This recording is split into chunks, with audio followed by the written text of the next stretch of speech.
Bom, pessoal, boa noite. É um prazer estar com todos vocês aqui. Meu nome é Antônio Carlos Moraes, eu sou o presidente da Associação de Gastroenterologia do Rio de Janeiro, sou membro titular do GDIB, membro titular da Federação Brasileira de Gastroenterologia, sou chefe do Serviço de Clínica Médica do Hospital Copador. Hoje a gente vai ter uma noite realmente especial. A gente tem aqui hoje dois superstars da medicina, duas superestrelas da medicina. É o Paraná sendo representado aqui pelos dois. Então, muito orgulho aí da turma do Paraná, porque o Paraná está aqui muito bem representado.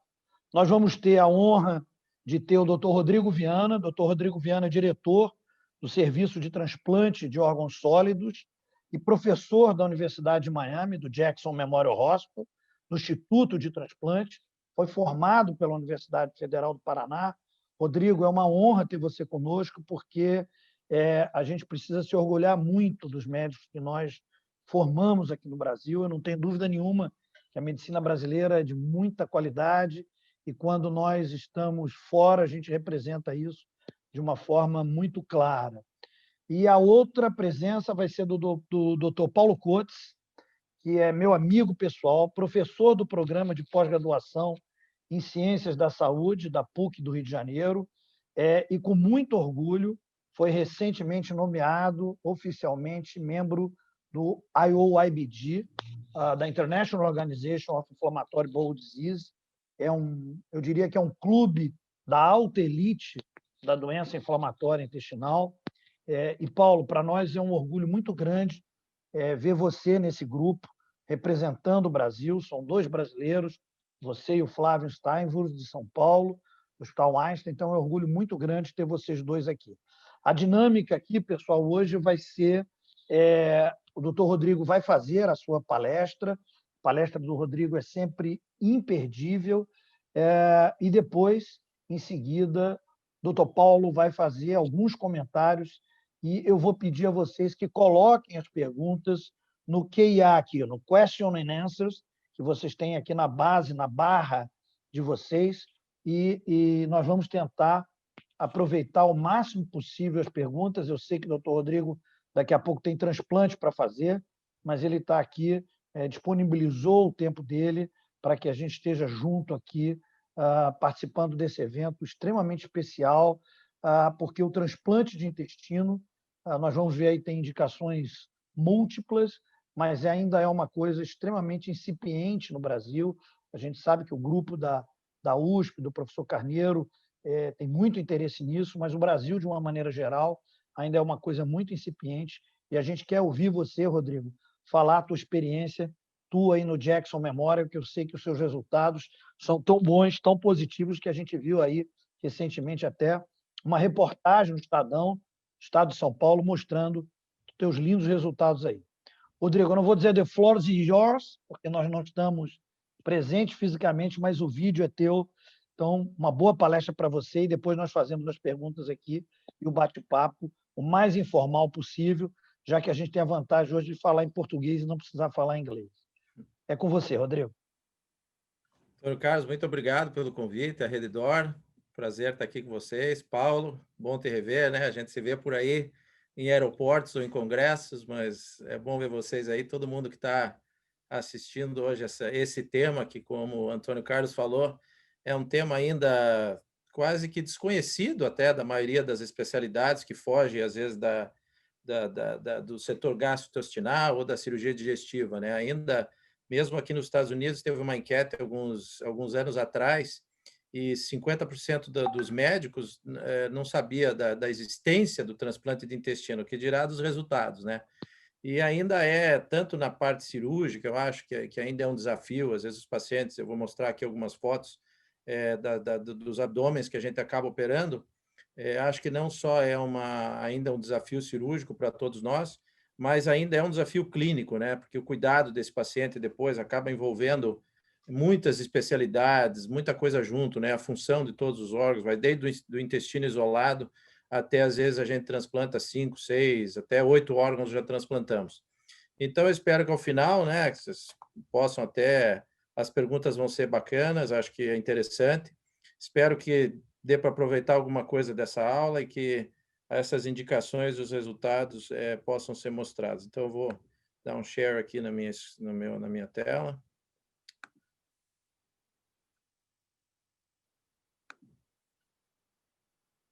Vou botar em modo... Deu para ver? Sim, dá para ver bem, Rodrigo. Perfeito. Então, vamos lá. Bom, então, eu vou falar sobre intestino, e quando você fala intestino, você acaba falando de transplante multivisceral, que é uma extensão, né, do transplante intestinal, e aí nessa foto já dá para ter uma ideia. Esses são os órgãos de um bebezinho, né? A gente acaba transplantando desde neonatos, às vezes, crianças com 5, 6, 8 meses de idade, até o mais idoso que eu já fiz, já transplantei pacientes de 74, 75 anos. Quando é que a gente usa o transplante de intestino? Bom, óbvio, né? Quando existe uma falência na digestão, na absorção dos alimentos, na maioria das vezes é uma ressecção maciça, muitos pacientes acabam tendo um evento ou vários eventos e vão perdendo essa capacidade de ter autonomia nutricional e, eventualmente, passam para a situação em que eles precisam de nutrição parenteral. E a nutrição parenteral, como todos vocês sabem, quando ela é feita por tempo prolongado, acaba tendo por si só alguns problemas, pode ter problemas hepáticos, problemas de tromboses venosas, infecções, perda de domínio da cavidade abdominal.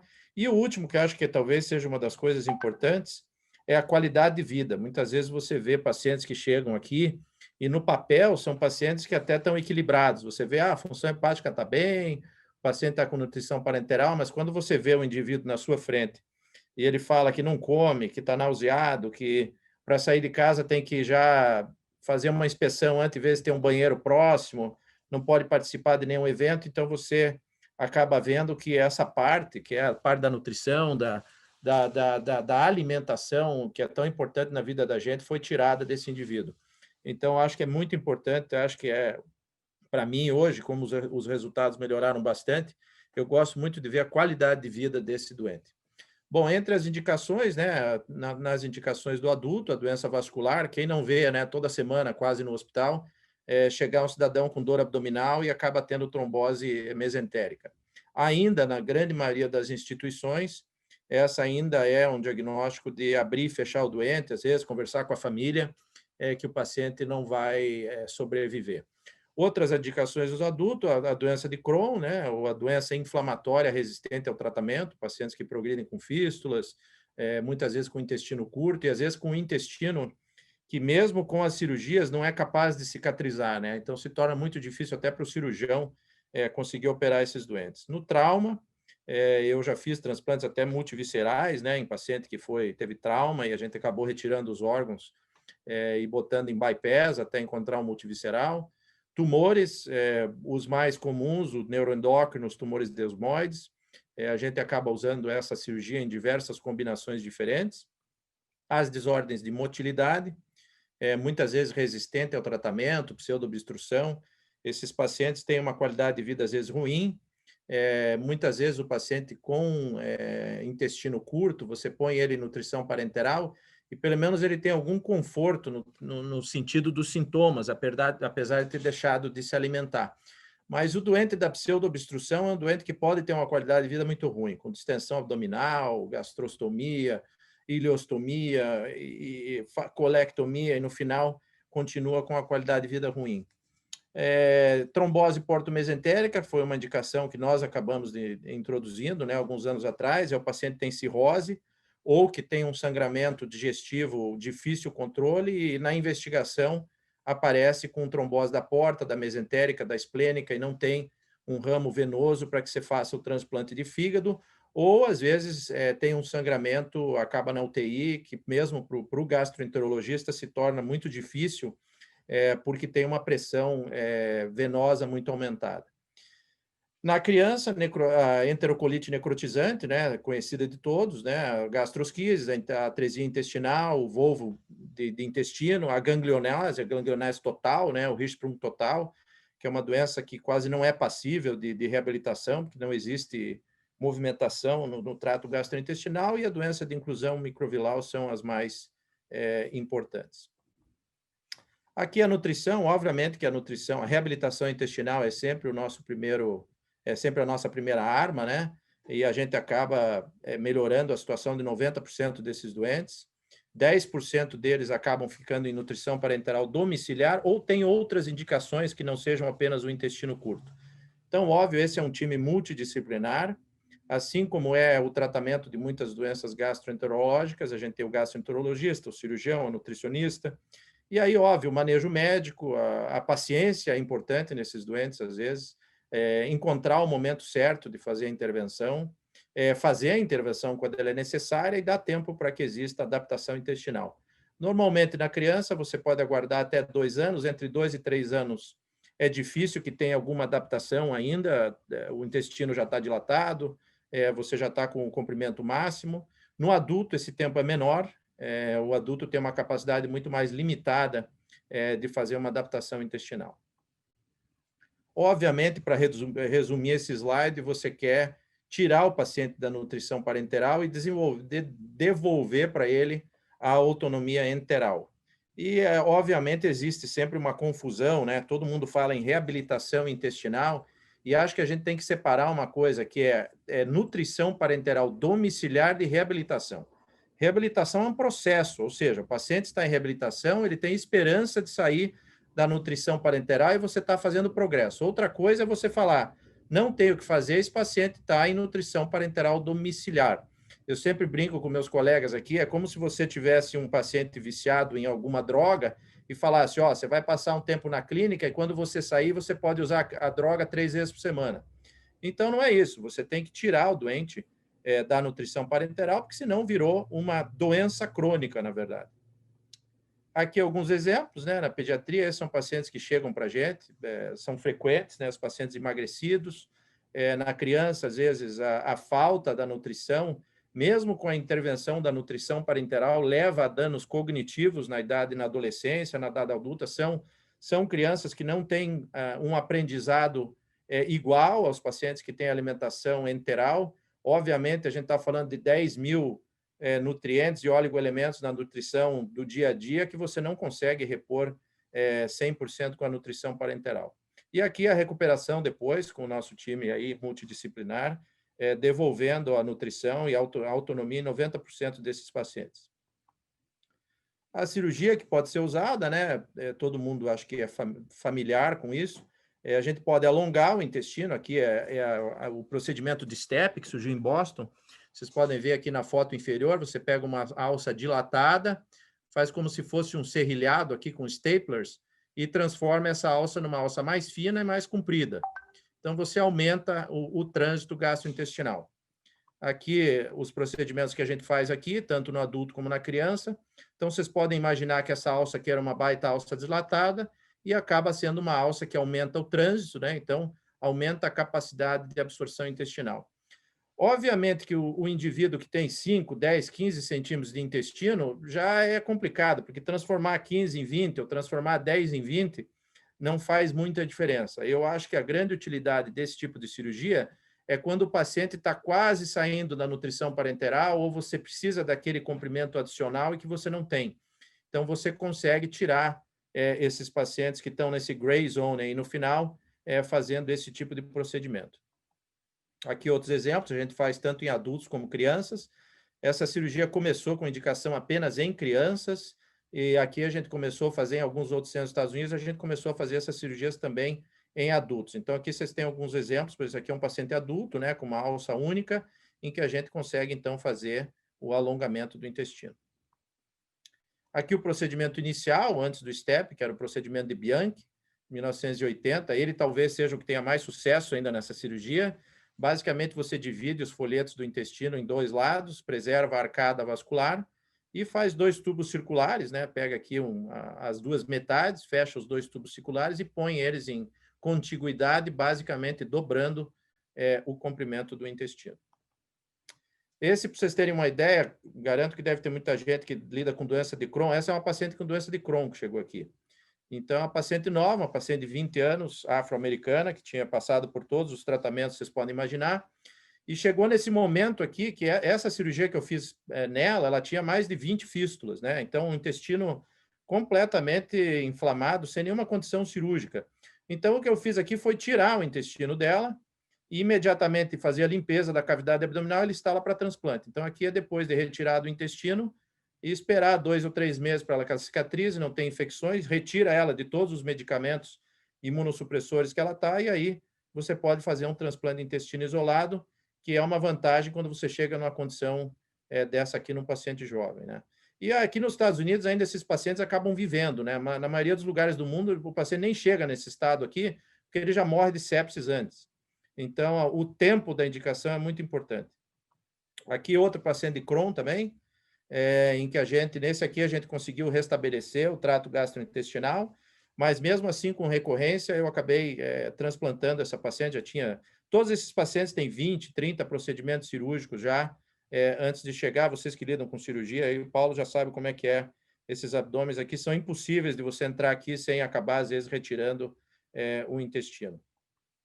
Aqui mais uma situação, né? Então, essa paciente, um desconforto enorme, né? Porque ela ficava vendo peristaltismo intestinal, então acaba sendo o intestino com fístulas aqui na parte superior, a parede abdominal já toda basicamente derretida, né? Pelo suco gástrico.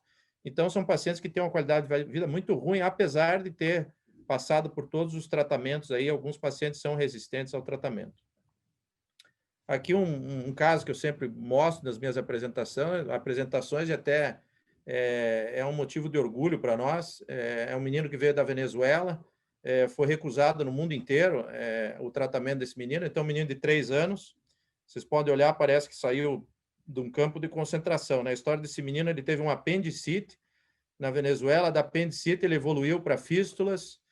Durante a cirurgia de apêndice, ele adquiriu o vírus HIV, de uma transfusão sanguínea.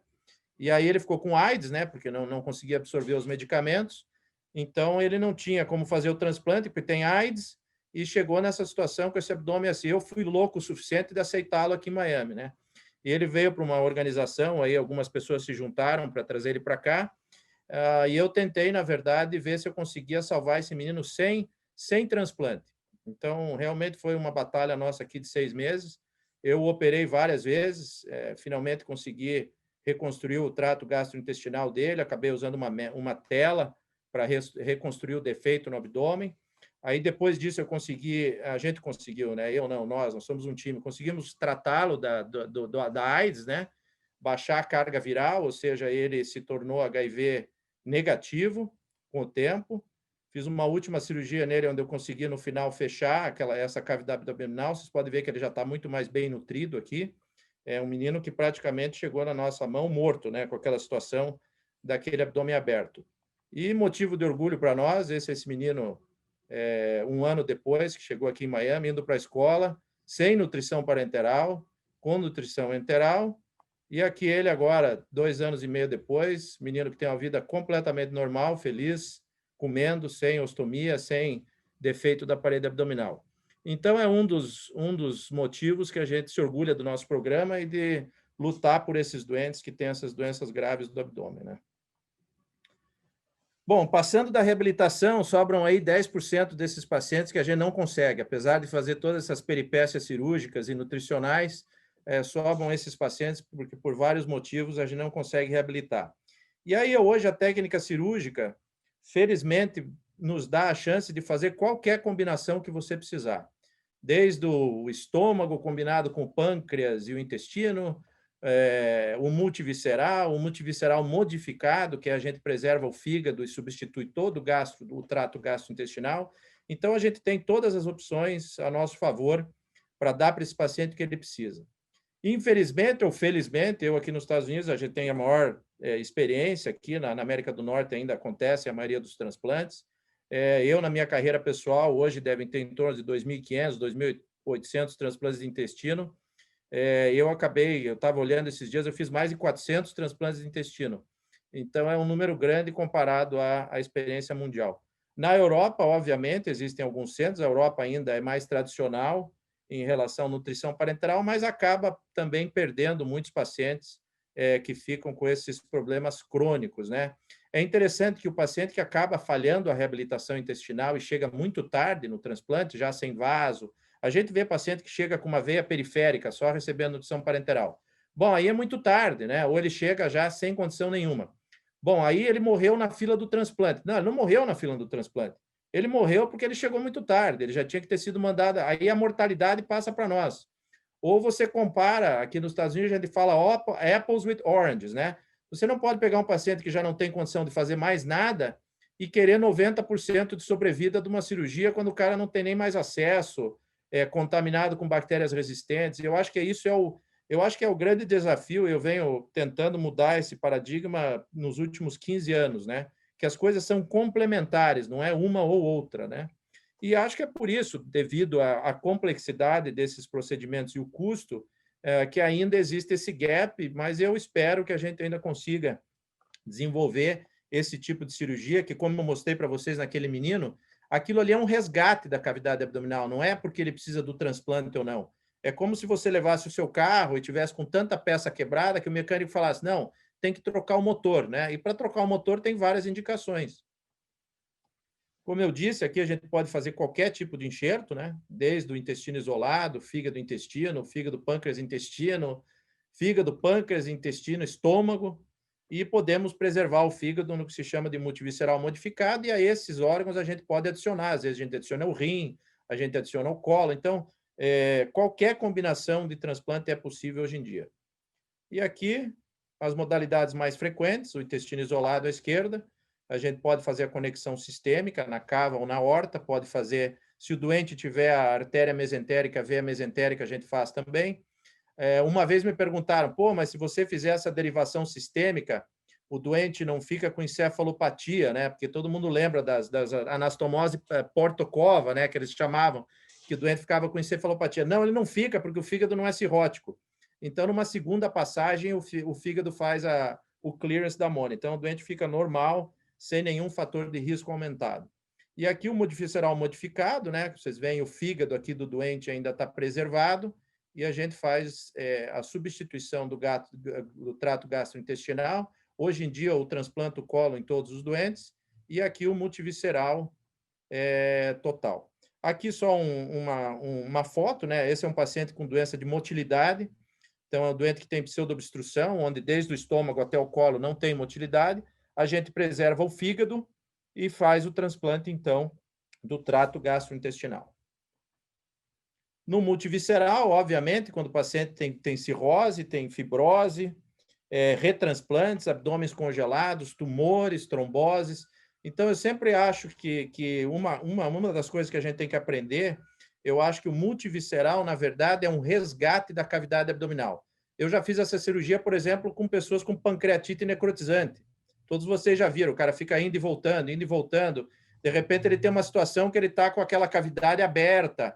E esses pacientes é 100% de mortalidade, uma vez que você chega nesta situação. Então, eu já entrei para resgatar esse doente. Você tira o pâncreas, tira o intestino, tira o fígado, você tira a origem da infecção e do problema do doente. Então, essa cirurgia serve para isso também, né? Então, uma cirurgia que é usada na catástrofe abdominal. Aqui o multivisceral do adulto, né? Vocês podem ver o fígado, o intestino, o cólon, tudo junto aqui em bloco. Aqui é uma foto bacana, né? Que é a cavidade vazia. Então, nesse momento, o paciente está com o coração-pulmão, aqui são as veias hepáticas, a veia renal, os rins atrás, e nesse momento a cavidade abdominal está vazia.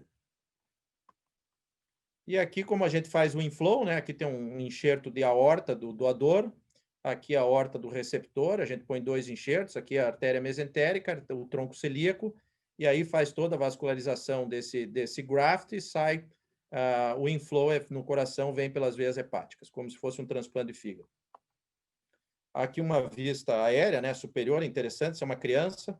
Vocês podem ver a cavidade abdominal nesse momento está vazia, a gente colocou um enxerto da aorta, e aí faz a perfusão. Eu sempre brinco que no final do multivisceral parece que a gente não fez nada, né, voltou tudo ao normal.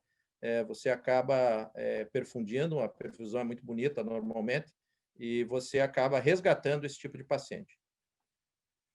Bom, isso aqui é muito interessante, foi uma coisa que me chamou a atenção muitos anos atrás, ainda quando eu estava em Indiana, a gente tinha um programa que se tornou o maior programa do mundo naquela época. Eu comecei a observar que, ao longo do tempo, os doentes de intestino acabavam morrendo num índice, numa velocidade maior do que os outros transplantes.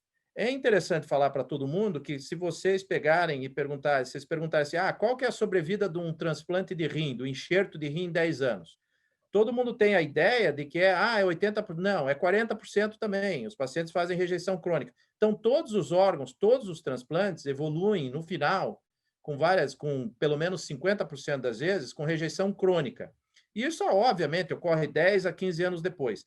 Por que o intestino ficou com uma má fama? Porque, apesar do resultado a longo prazo ser até meio parecido, a sobrevida caía muito rápido. Então, eu fiz uma análise grande naquela época, eu falei, o que leva esses doentes a ter um outcome diferente dos outros? Eu cheguei a 5 fatores, né? Então, primeiro, que era a seleção ruim, ou seja, o cara pegava os pacientes que já não tinham mais indicação e que não deveriam ser transplantados. Segundo, importantíssimo, não só no transplante do intestino, mas de todos os transplantes, declínio da função renal. Se você pegar um transplantado de fígado, vocês já devem ter visto, quando ele evolui, qualquer transplantado que evolui com insuficiência renal, tem um resultado pior. Então, preservação da função renal. Terceiro, diminuição da imunossupressão. A gente dava muito remédio para esses doentes. Antigamente, não se entendia. Então, quando você fazia endoscopia e tinha qualquer coisa errada com o intestino, o que o patologista falava? Rejeição. Aí, dá-lhe corticoide, timoglobulina e o doente morria de infecção. Hoje a gente sabe que não é assim. Hoje a gente sabe que tem alergia alimentar, tem doença viral, tem outras doenças que, na verdade, o tratamento é o oposto. Você tem que diminuir a imunossupressão do doente. A rejeição, obviamente, que a gente hoje consegue controlar na grande maioria dos resultados, e que era, vamos dizer, o the black widow, né, do transplante. A doença do enxerto versus hospedeiro, que é interessante, às vezes a gente transplanta um volume de órgãos linfóides muito grandes, e esse doente, similar ao transplante de medula, o multivisceral rejeita o paciente.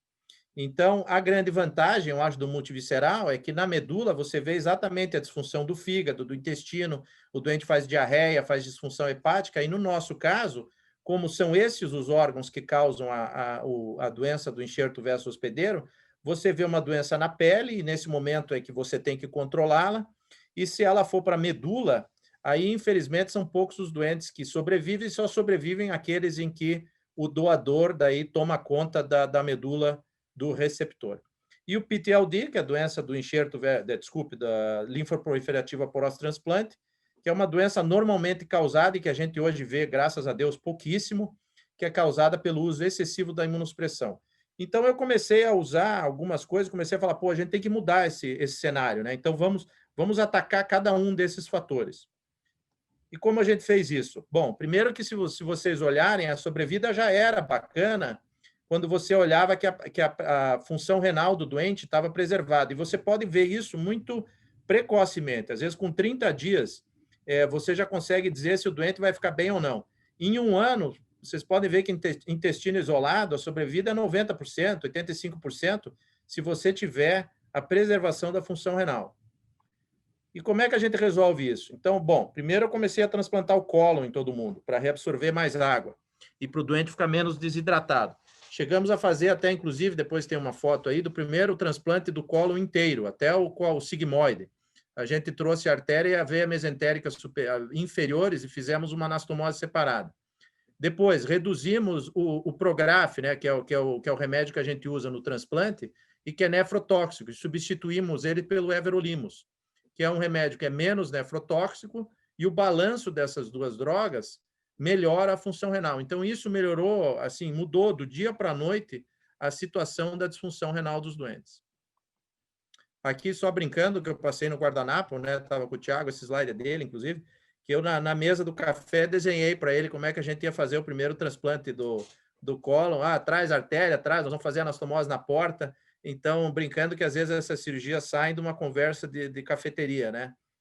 E aqui, então, ele trouxe, né? Aqui a artéria mesentérica inferior.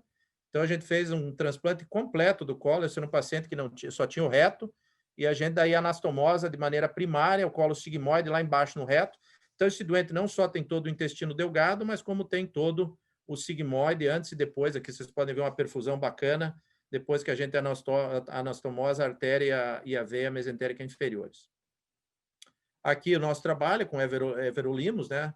Vocês podem ver, muito interessante, no paciente 1, é o que se faz no mundo hoje, que é o tacrolimus, né, que é o Prograf, os níveis de 12, 13, mesmo depois de vários meses, que é nefrotóxico. E a gente associou o everolimus e conseguiu trazer esses níveis para baixo.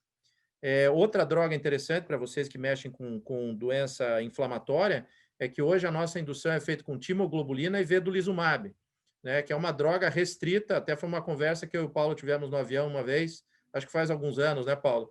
E eu comecei a usar e os resultados estão sendo fantásticos. A gente está conseguindo controlar a rejeição e a nossa função renal cada vez mais preservada. Então, são coisas novas que estão mudando assim essa face do transplante de intestino. Aqui, inovações novas, nossas também, né? Nós fizemos os primeiros transplantes de intestino sem ostomia. Eu fiz o primeiro em 2013, numa criança, está vivo até hoje. Esse paciente da direita é um adulto, uma menina que veio da Turquia com um tumor desmoide gigante. E, a partir daí, sempre existia o questionamento, até dos próprios gastroenterologistas, como que a gente ia monitorar a rejeição. E eu tinha uma teoria de que a rejeição sempre começava na ostomia. Por quê? Porque o intestino não deve estar exposto.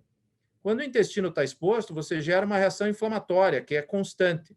Então, a partir do momento que eu deixei de fazer ostomia, que foi um negócio muito questionado no começo, a gente deixou de ter tanta rejeição. Caiu quase pela metade a rejeição da gente, só por não estar exposto ao exterior, que era um fator que causava, na verdade, um distúrbio do balanço imunológico local. Tanto que você também viu uma mudança na flora, você acabava vendo bactérias mais agressivas, que acabam sendo pró-inflamatórias. Então, esse paradigma, né, que a gente mudou de não fazer ostomia, acabou contribuindo para a diminuição da rejeição e qualidade de vida dos pacientes. Aqui nós apresentamos, né, em 2015, foi o primeiro centro a fazer isso. Obviamente, no começo, todo mundo achava que isso aqui não ia dar certo, e no final foi muito bacana. Nós tivemos uma sobrevida muito boa, as readmissões hospitalares caíram demais. Vocês podem ver que vários doentes nunca voltaram para o hospital, que é uma coisa rara no transplante de intestino. O paciente às vezes volta. Metade dos nossos pacientes, esse paciente número 4 aqui foi um paciente que teve uma infecção inicial no grafter, eu acabei retransplantando ele, mas de maneira geral mudou o cenário do transplante, essa eliminação da ostomia. Aí, para ficar um pouco mais interessante, os gastroenterologistas queriam ter essa prova, né, que não existia a rejeição, a gente desenvolveu uma ostomia híbrida. O que é isso? Eu coloco, às vezes, em paciente que é alto risco, eu coloco o intestino para fora com uma ostomia, mas aqui eu passo um stapler no intestino e conecto esse doente. Então, na verdade, ele tem aqui uma ostomia que pode ser biopsiada, mas ele não tem a desvantagem de ter output dessa ostomia. Essa ostomia não tem nada dentro. Então, o paciente coloca uma gazezinha, serve para fazer biópsia, e se porventura a gente vê uma alteração inicial, que pode ser, a gente faz uma colonoscopia e vê se realmente tem rejeição no enxerto. Interessante, e aí acho que para ajudar na nossa teoria, muitas vezes você tem reação inflamatória que parece rejeição, e quando você faz a colonoscopia no enxerto, você não vê rejeição. Aqui outra versão, essa do intestino delgado, né? Vocês podem ver aqui uma alcinha de intestino delgado, aqui conectado, e essa alcinha fica para fora, 3, 6 meses, a gente faz o monitoramento, então, sem ter a desvantagem de interromper o trato gastrointestinal. Outra coisa que a gente faz é um monitoramento imunológico, DSA é Donor Specific Antibodies, que são os anticorpos que acabam surgindo contra o enxerto em alguns doentes. A gente tem um approach que é mais preemptive. Se os anticorpos começam a subir muito, obviamente esses pacientes em algum momento vão rejeitar. O que a gente faz é aumentar a supressão, ou dar uma dose de vedolizumab, ou dar uma dose de rituximab, trazer esses anticorpos para baixo. E com isso a gente impede que o paciente tenha uma rejeição. A doença do enxerto versus hospedeiro, né? Então, a quarta coisa que a gente identificou, nós passamos a medir o quimerismo, né? Então, a gente vê células T de doador e receptor, e a gente vê a quantidade de células que tem de um e de outro. Então, para vocês terem uma ideia, até 4, 5% é um balanço tolerável, quando você tem 5% de célula do doador.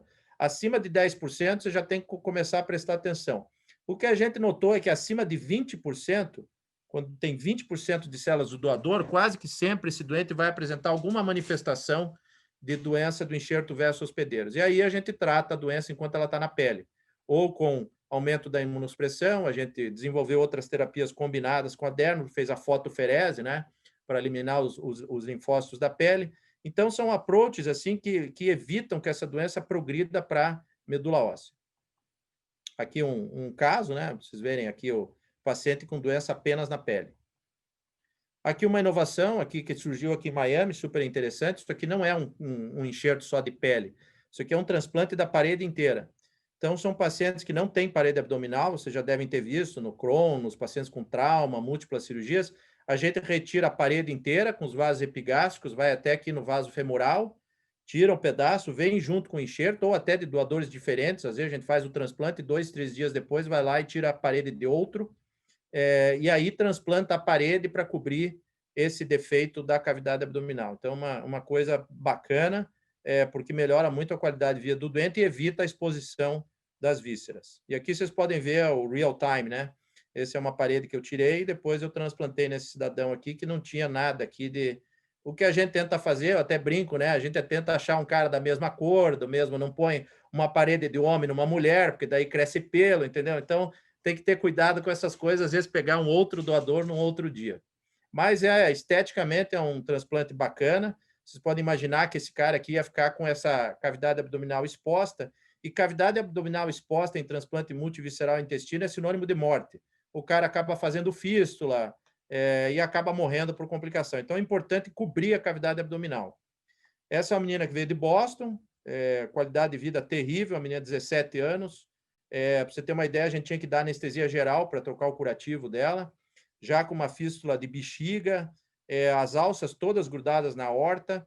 Eu achei um doador de 6 anos para ela, fiz o transplante, fizemos o transplante da cavidade abdominal, e hoje essa menina, eu sempre converso com ela, está indo para o college agora, vários anos depois, foi super bem, um caso extremamente difícil.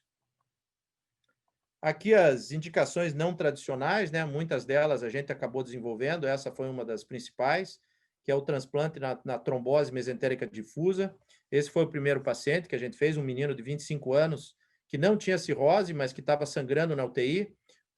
O Dr. Paul Kuo, que trabalhava em Indiana, que era um dos nossos gastroenterologistas, chamou e falou, ó, nós já fizemos BEND, já endoscopamos, radiologia intervencionista, esse moleque vai morrer porque não tem veia, a pressão está muito alta. E a gente o transplantou de emergência, ele tinha 27 anos na época, ele está vivo ainda, isso foi em 2005, casou, tem 2 filhos e tal, então foi a primeira cirurgia. São cirurgias extremamente difíceis, né?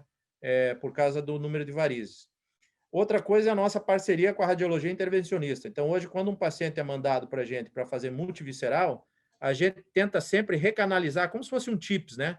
A gente tenta recanalizar essa porta. Então, eles entram pelo baço, fazem a abertura da esplênica e entram pela porta, e muitas vezes começou o Dr. Riad, que é um médico de Chicago, que começou com essa técnica em Northwestern, e hoje é uma técnica que a gente usa bastante, a gente consegue converter aí 30% a 40% desses pacientes que chegam com indicação de multivisceral, a gente transforma eles num transplante de fígado com TIPS.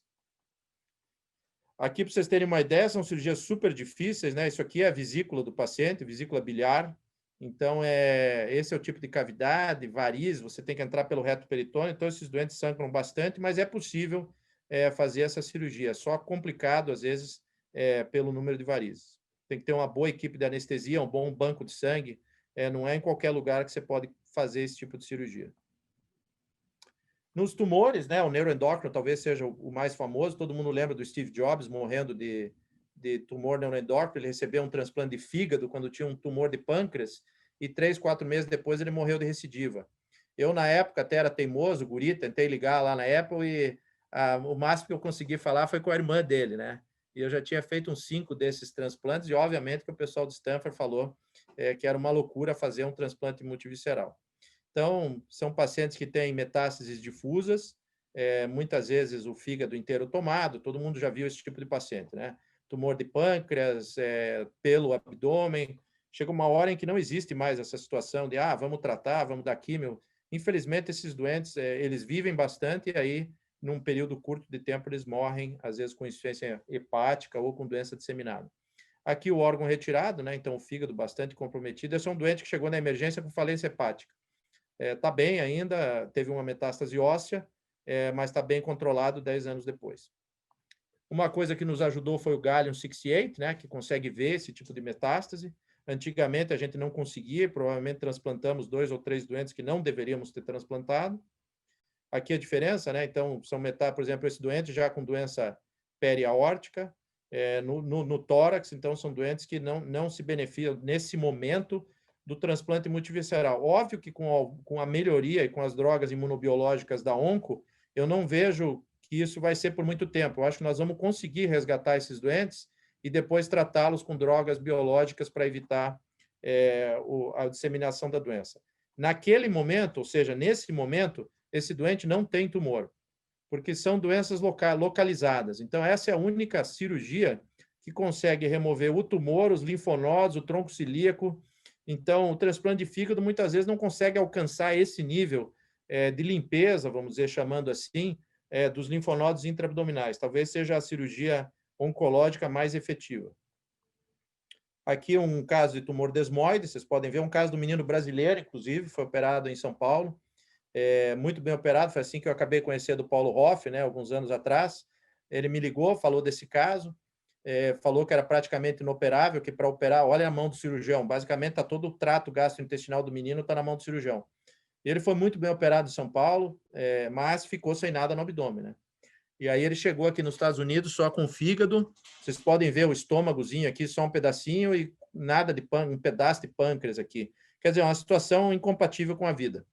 E eu acabei listando ele para o transplante. Em questão de algumas semanas eu consegui transplantá-lo, já estava muito doente, né, quando eu consegui os órgãos para ele. Mas foi bem, esse é o multivisceral que a gente conseguiu colocar nesse menino. E eu tive a grata satisfação de ser padrinho de casamento dele há 2 anos atrás, o menino que está aí no Brasil, sem tumor, né, casou, está super bem, converso, inclusive semana passada foi aniversário de 10 anos de transplante dele. Então, mais um exemplo de uma vida que provavelmente teria sido perdida sem a utilização desse tipo de procedimento.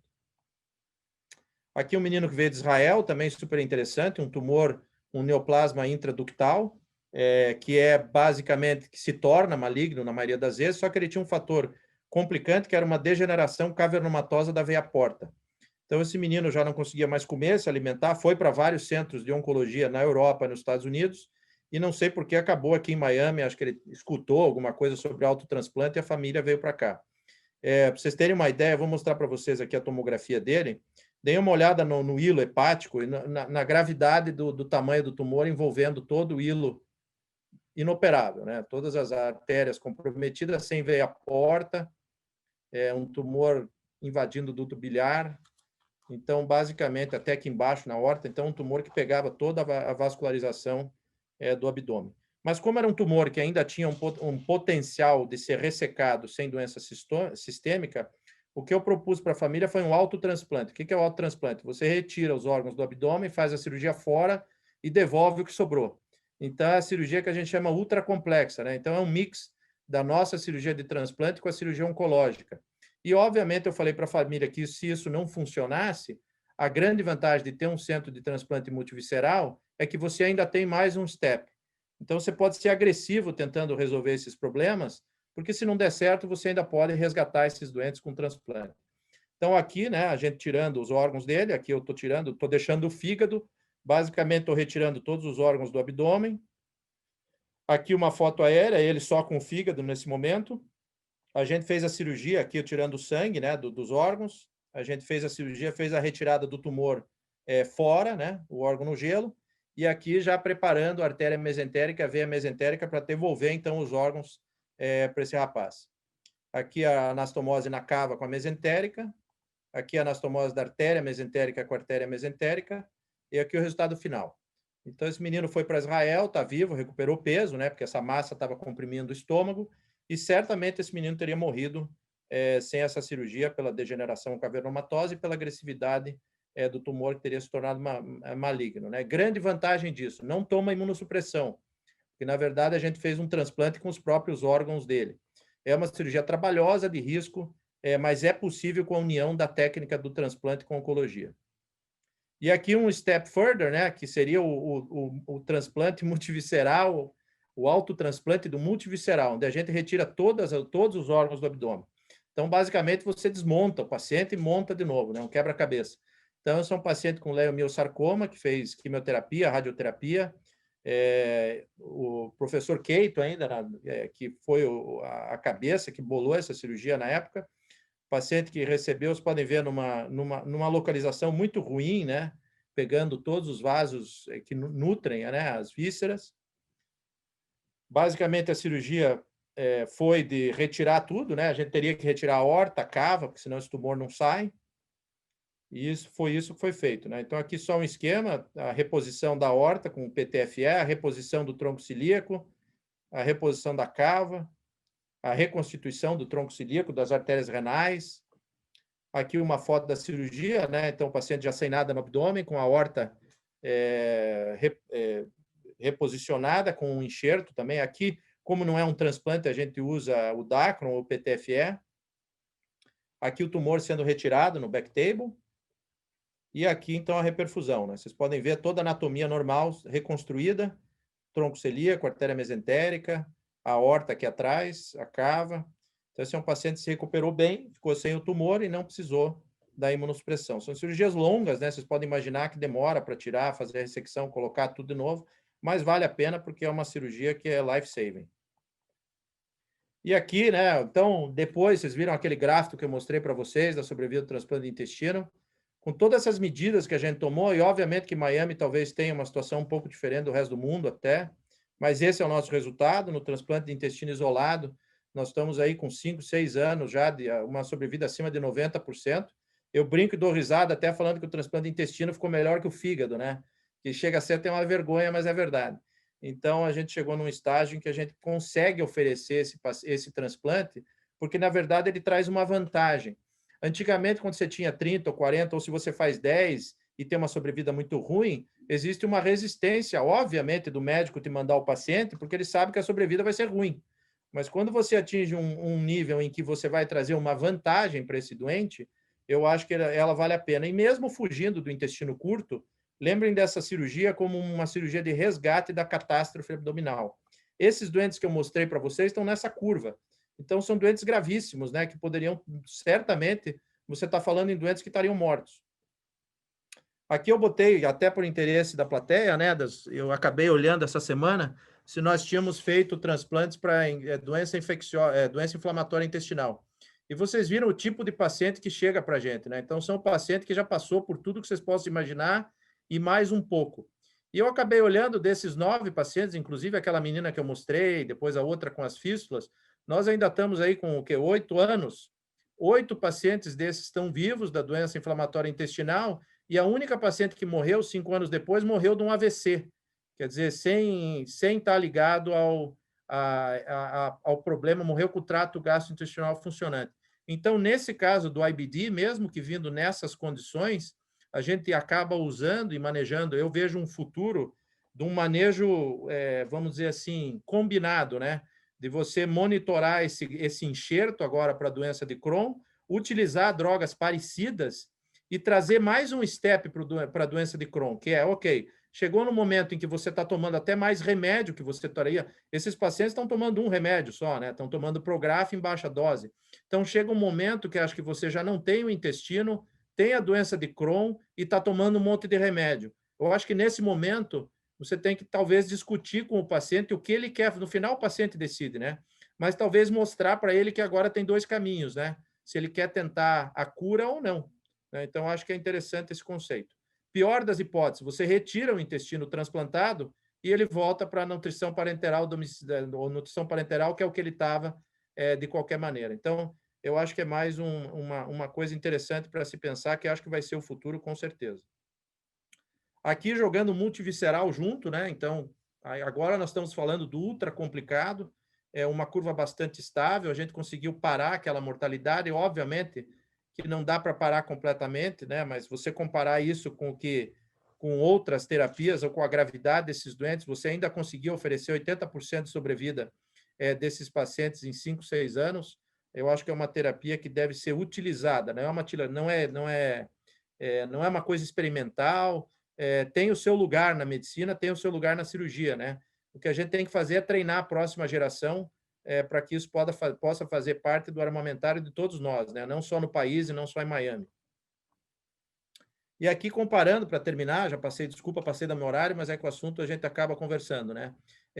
Boston talvez seja o centro mais famoso de nutrição, reabilitação intestinal infantil nos Estados Unidos, e sempre tem todo nutrólogo, né, de reabilitação fala que não precisa do transplante, que reabilita todo mundo. E sempre que eu escuto isso, não é possível, não existe uma coisa 100%, não reabilita todo mundo. Tem gente que perde acesso, que faz trombose, que faz insuficiência hepática, que morre, né? E aí, se você olhar no trabalho mais longo que eles publicaram, vocês podem dar uma olhada, eu vou chamar a atenção para vocês aqui se vocês olharem, pacientes que não atingiram a autonomia enteral, ou seja, ficaram na nutrição parenteral. A sobrevida em 5 anos deles, o maior do mundo, é 77%. Então, eu posso dizer com segurança que no nosso centro, se o paciente receber um transplante de intestino isolado, o resultado é melhor. Sem contar que esses doentes que sobrevivem aqui estão em nutrição parenteral domiciliar, não comem, voltam para o hospital por infecção de catéter, têm uma vida ruim. O nosso paciente não tem essa vida ruim. Custo, 70 a 300 mil dólares por ano para manter um paciente em nutrição parenteral domiciliar. Então, infelizmente, virou um business, né? O cara fica administrando aquela gama de 300, 400 doentes e não oferece uma solução final para o paciente. Óbvio que tem a participação da indústria, nutrição parenteral custa uma fortuna, 13 bilhões no mercado americano. O transplante, o custo do transplante, 700, o custo, não estou falando que o hospital cobra, né? Mas em média custa 750 mil dólares, hoje custa mais de 1 milhão, mas em 2 anos e meio o transplante se paga. Se você deixa esse doente 5, 10 anos em nutrição parenteral, você está falando em 3, 4 milhões de dólares. Fora que o cara não participa da sociedade e tem uma qualidade de vida ruim. Então, o que eu tenho falado muito, para terminar, é que eu acho que o transplante intestinal bem utilizado deve ser utilizado nos pacientes que são condenados à nutrição parenteral domiciliar. Você não deve manter esses doentes, na minha opinião, né? E com os resultados que a gente tem. Outra, as indicações têm que mudar. Qualidade de vida é muito importante. Você tem um cara miserável com nutrição parenteral que não consegue ter uma vida na sociedade, para quê? Pergunta para o cara se ele quer ter uma chance, né? Eu acho que vale a pena fazer isso. Desenvolvimento de bactérias resistentes. Quantas vezes a gente vê o doente morrer depois com Acinetobacter, com uma Klebsiella resistente, porque já não tem mais antibiótico? Indica o transplante antes, né? Nas doenças de motilidade, não tem saída. O Hirschsprung total, não tem reabilitação. Então, eu acho que tem várias coisas ainda que a gente tem que se informar, e eu gosto de falar sobre esse assunto, até me empolgo, né? Porque eu gosto de falar sobre o assunto, mas eu queria mesmo ver uma próxima geração que leve esse negócio para frente aí e trabalhe em combinação, né? Com o pessoal da gastroenterologia. E, para terminar, aí, só um dos nossos pacientes, né? E espero que vocês tenham aproveitado essa palestra. Muito obrigado e desculpe passar do horário. Rodrigo, eu tenho 37 anos de formado e te diria, sem medo de errar, que é das coisas mais interessantes que eu assisti nesses 37 anos, e obviamente que o meu orgulho aumenta por estar falando de um médico brasileiro. Fazendo uma brincadeira aqui, se fosse alguns anos atrás, eu diria para você, sem medo de errar, que eu faria um bafômetro em você ou dosaria nível sérico de cocaína ou droga, porque tem que ter muito peito, muita coragem para se meter num transplante multivisceral. Para mim, como clínico, acho que uma apendicectomia já é complexa, eu imagino um transplante multivisceral. Nós estamos no evento da Federação Brasileira de Gastrologia, no evento do GDIB, do Grupo de Doenças Inflamatórias Intestinal do Brasil, num evento do IDOR. Então, nós temos muitos pesquisadores, tem algumas perguntas, mas eu queria passar a palavra agora para o meu querido Paulo para comentar essa tua fantástica apresentação. E depois eu queria que você falasse um pouquinho do caso que eu li do Estadão, um garoto brasileiro do interior de São Paulo, que me marcou, que ele viveu 9 anos dentro do hospital e a última refeição tinha sido uma macarronada quando ele tinha 4 anos de idade. Mas a palavra agora fica com o Paulo e depois você passa esse caso aí para a gente. Antônio, obrigado pelo privilégio de poder estar aqui dividindo experiências com essa sessão, né? Porque realmente a gente já tem se envolvido com algumas atividades científicas com o Rodrigo nos últimos anos e é sempre prazeroso e sempre bom falar. Agora é uma das piores tarefas do mundo, né? Querer comentar depois de uma apresentação dessa, você vai falar o quê, né? Todo mundo sabe que a gente não tem experiência com transplante, a gente tem experiência com doença, né? E assim, conhecendo o Rodrigo desde a época da residência, a gente sabe que ele é, assim como muitos de nós, um obstinado. Ele é um cara dedicado, é um cara que tem brilho no olho quando fala, ele vai falar mais tempo porque ele se empolga, ele conta história, ele quer realmente ver um legado, né? E o legado que a gente deixa não é paper, não é diploma na parede, que ele tem uns 300 mil aí, como vocês podem ver, mas o legado é vida, né? Vida e formação, o legado de pessoas. Então, isso que é muito bonito, né? Se vocês conhecerem o Rodrigo, vocês vão ver que é um sujeito de uma humildade absurda. E assim, a gente tem muito orgulho de dizer que ele é bicho do Paraná, aqui de Curitiba, a família dele mora aqui até hoje, e a gente já se conhece há muitos anos. É leite quente. Leite quente, aqui você vai ter que aguentar. Mas ele é da parte verde e branca, eu sou da parte vermelha e preta da cidade, então tem que ter um pouco de respeito. Agora, eu acho que assim, para resumir tudo o que ele disse, eu só vou dizer uma situação. O Rodrigo, ele deixou muito claro, vamos só enfatizar, isto é uma atividade multidisciplinar. Não é só técnica cirúrgica, é agressividade cirúrgica e, eventualmente, você tem um domínio da anatomia, um domínio de técnica operatória, né? É muito bonito a gente ver esse tipo de trabalho numa era que todo mundo só fala de minimamente invasivo, né? O Rodrigo é um cirurgião maximamente invasivo, ele fala isso sempre. E tem que ser, realmente, para salvar vidas em situações como essa. Mas o Rodrigo não faz nada sozinho, né? Então tem que ter uma estrutura por trás, tem que ter desde a social assistant que recebe o paciente, a listagem dos pacientes, a central de transplante, você tem que ter o apoio clínico, nutrólogo, psicólogo, etc, etc, etc. Né? Então essa multidisciplinaridade a gente divide também na doença inflamatória intestinal, né? E realmente essa situação de você eventualmente fazer um damage control no começo, depois você tentar um rehab para o paciente, e depois, por fim, tentar chegar a um resultado final, você depende de muita gente, né? Você realmente depende de muita gente que acaba fazendo parte do sucesso e dividido com ele, né? O Rodrigo realmente tem essa generosidade, e sempre quando ele vai dar as entrevistas, o Thiago dá a entrevista, ou mais gente do time está sempre lá participando, porque realmente trabalham muito forte, né? A gente tem várias perguntas aí que o Antônio Carlos vai guiar, mas eu queria te fazer basicamente uma pergunta para a gente começar essa discussão, né? E você, uma hora, começou a falar isso sobre cura. Você falou em Crohn, de repente, o paciente pode escolher entre ter uma cura. E essa é uma palavra muito pesada para quem tem doença inflamatória intestinal, né? E eu li algumas questões sobre transplante intestinal em Crohn, sobre recorrência, né? Recorrência. E realmente a gente discutiu algumas questões sobre o uso de imunobiológico depois de transplante, né? E a gente tem tido essa experiência.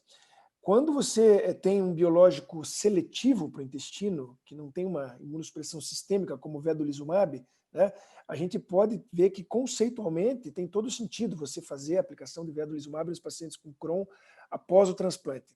Eu queria saber dessa tua experiência um pouco mais detalhada. Pelo que eu entendi, se faz tratamento episódico, se usa de rotina, como é que é isso?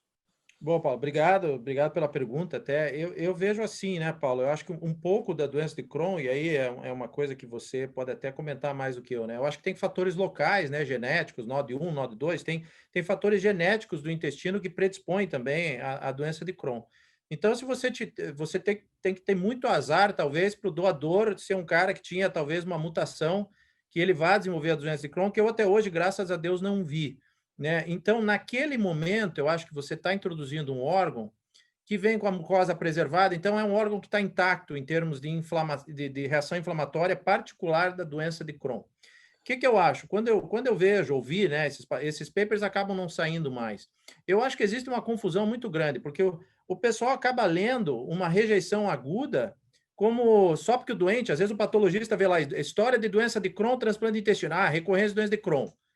Pô, é rejeição, né? Tipo, não, o cara tem que ter muito azar, talvez, para ele ter as duas coisas, né? Ter a rejeição e a doença de Crohn. É possível? Cara, teoricamente é possível. O que eu acho é que com essa introdução, e por isso que o que você falou de equipe multidisciplinar, eu acho que é extremamente importante. Porque o que eu acho? Eu acho que essa parte, e aí que falta essa conexão, né? Essa parte que vocês têm de lidar com esses agentes biológicos, pode ser extremamente importante no pós-operatório do transplante, coisa que não é explorada, entendeu? Então, tem que ter um time que faça, ó, o cara tem doença de Crohn. Nesse doente, nós vamos fazer porque a imunossupressão hoje, ela tem que ser meio que custom, né? Então, por exemplo, eu acabo fazendo vedolizumab porque você faz uma droga que tem função local, faz um bloqueio dos linfócitos, linfonodo a nível de intestino. mas eu não tenho visto, eu nunca vi, na verdade, para te falar a verdade, mesmo dos tempos de Indiana, o que eu vi era a rejeição mesmo, eu não vi assim, uma recorrência, apesar de paper publicado. Mas eu acho que a gente faz a indução com timoglobulina, depois a gente usa o vedolizumab, usamos ele no dia 14, porque normalmente essa reação aguda da rejeição demora 14 dias para a timoglobulina começar a perder o efeito e você ter essa reação linfocitária. Aí a gente entra com o vedolizumab. Por quê? Porque tem muito menos efeito sistêmico, né? E no final, essa autoimunidade, seja ela do transplante ou da doença de Crohn, ela é muito parecida, né? O que acontece no sistema imune.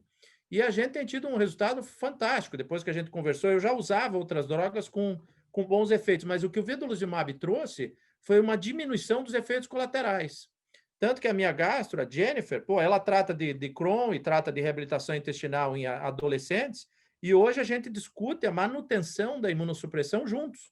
Porque é como se você tivesse um paciente que você curou de Crohn, imagine assim, né, o transplante o intestino pós-transplante, que agora você tem que monitorar.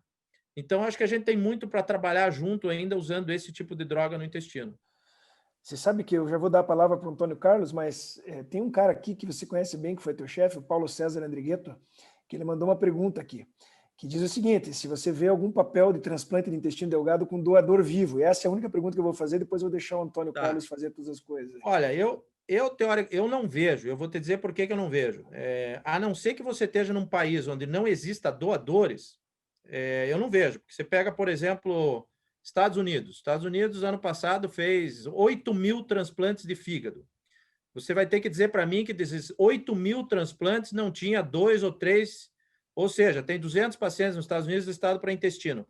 Você vai ter que dizer para mim que desses 8.000 pacientes não tinham 200 que você podia transplantar intestino. Então, não tem falta de doador de intestino. Você escolhe o doador de intestino, né? Então, não existe para mim, não existe também vantagem imunológica, porque no doador vivo, metade do HLA é materno. Então, às vezes, você encontra até um doador cadavérico, morte cerebral, que tem um better matching do que o cadavérico. Então, na minha opinião, não existe espaço para doador intervivo do intestino hoje. Não precisa, na verdade. Perfeito, Rodrigo. A gente tem quase 200 pessoas te assistindo numa terça-feira à noite. Tem futebol, meu Botafogo está jogando, isso rouba qualquer plateia, né? Porque todo mundo quer ver o Botafogo. Tirou três Não tenho dúvida disso, quer dizer, era para ter aqui umas 10 mil pessoas, mas está todo mundo vendo o jogo do Botafogo. Temos muitas perguntas, alguns cirurgiões excelentes aqui, e eu te começaria com uma pergunta do meu querido Raimundo Paraná, da Bahia, um dos maiores conhecedores, não diria brasileiros, mas um dos maiores mundiais de hepatologia. Ele te pergunta acerca do manejo da biliopatia portal grave em pacientes com hipertensão portal cirrótica e não cirrótica com trombose porto-mesentérica. Alguma experiência tua nesse sentido? Sim, a gente tem uma experiência o seguinte, eu acho que existe aí um separador de águas, né?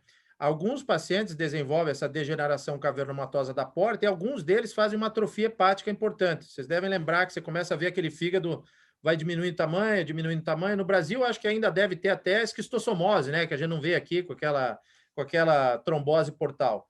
Então, eu acho que aqui, para a gente, sempre tentar utilizar, se possível, né? A gente tenta utilizar a radiologia intervencionista. Eu acho que hoje a radiologia intervencionista consegue ter um papel importante. E o que eu faço é o seguinte, quando chega um doente desse que ele não é cirrótico, eu monitoro ele para um episódio que possa ser life-threatening. O cara sangrou, acabou na UTI, porra, o gastro me liga e fala, puta, eu botei um band lá, fiz, a IR foi e falou, cara, se esse cara sangrar de novo, ele vai morrer. Né? Tipo, a gente conseguiu parar esse sangramento por milagre. Nesse momento, eu tenho uma conversa com o paciente. É muito raro acontecer isso hoje, mas a gente tem essa conversa. Fala, eu posso te manter anticoagulado, tentar parar um pouco a trombose, que também é difícil anticoagular um cara desse. E aí você fala, se tiver mais um sangramento desse, pode ser que você morra. Não dá para fazer os shunts, né? Porque esses pacientes têm trombose difusa. Então, você vou fazer um shunt mesentérico portal ou um shunt na cava, não tem. Esses caras têm trombose difusa. Então, na verdade, eu monitoro a sintomatologia. Se chega um momento em que ele tem complicações que levam o risco de morte, eu acho que nesse momento, por causa do resultado bom do transplante multivisceral, eu acho que é o momento de conversar sobre esse assunto. outra pergunta, Rodrigo, como é que é a questão álgica desses doentes no pós-operatório? Eles têm dor, eles ficam absolutamente sem dor? Tem uma pergunta da Fátima Cardoso sobre isso. É interessante, né? Na verdade, o doente de multivisceral tem menos dor que o doente de fígado. Por quê? Porque a gente denerva todo o sistema. Eu vou lá no tronco celíaco todos os órgãos não têm inervação. Então, o paciente tem dor, na verdade, na incisão, né? Tem um pouco de dor abdominal, mas tem menos dor que no transplante de fígado. Uma das coisas interessantes que eu vejo muito aqui é no paciente que tem náusea crônica. O paciente tem pseudoobstrução, é o cara que está nauseado. É muito interessante. Eu faço o transplante multivisceral, o multivisceral modificado, e eu já falo para ele, ó, você vai ficar uns 3, 4 meses com náusea. É impressionante como essa função central acaba dominando o paciente. Então, você põe um estômago normal, o cara tem o esvaziamento normal, mas ele fica com náusea durante meses. E aí, com o tempo, eu acho que o estômago vai passando a dar sinal que já não tem mais o problema e o cérebro se adapta. Então, tem esses tipos de dor fantasma, às vezes, que acontece, o cara fala, pô, eu tô com cólica, tô com cramps. Daí você olha para ele e fala assim, mas não dá, porque você não tem nada que possa ter cramp, né? Que possa ter cólica. Então, essa parte cerebral é fascinante, mas a gente não tem problema, assim, a não ser que o doente...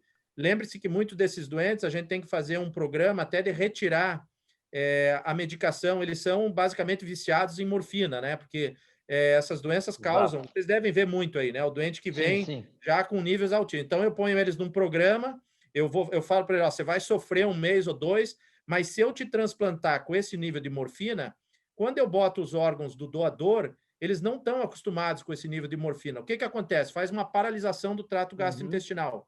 Então, eu faço uma retirada dos remédios para dor e só transplanto ele num programa de PEN associado.